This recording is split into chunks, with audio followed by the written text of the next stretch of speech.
Yo me llamo Diego David Martínez Figueroa, pertenezco a la Escuela de Dios con Nosotros, amo el fútbol y le mando saludos a mi mamá, a mi hermano, a mi papá y a mi hermana, que siempre han apoyado en mí. Yo quiero ser un futbolista profesional. Buenas tardes, mi nombre es Elías José Barrios Díaz.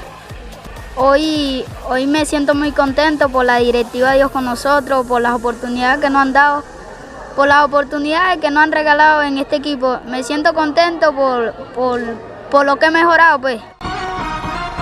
Pertenezco a la categoría A, sub-12.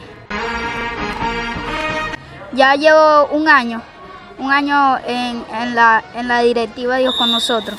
Buenas tardes, mi nombre es Ángelo Centeno y pertenezco a la categoría sub-16 del equipo Dios con Nosotros.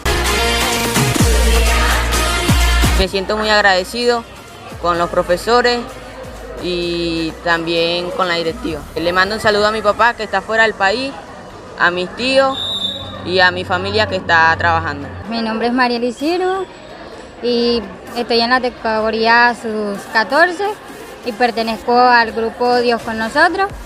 Y me siento muy orgullosa de haber estado aquí, porque de aquí he aprendido muchas cosas que tenía mucho tiempo que no las aprendía, las vine a aprender aquí. Y mis profesores son bien, y me gusta cómo son, y he aprendido muchas cosas con ellos, pues. Yo las llamo a que vengan aquí a practicar.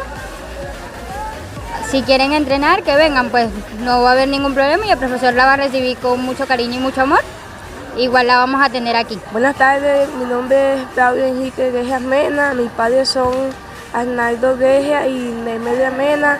Me siento muy agradecido por estar aquí en la Academia DCN, Dios con Nosotros, y gracias a los profesores, primeramente a Dios porque son muy profesionales, a los porteros, a mis compañeros que me han enseñado muchas cosas. De verdad que estoy muy agradecido por eso. Y quiero dar gracias a mis padres, a Dios, por darme el pan de cada día. Siempre está ahí conmigo para apoyarme en las buenas y en las malas. Yo quiero mucho.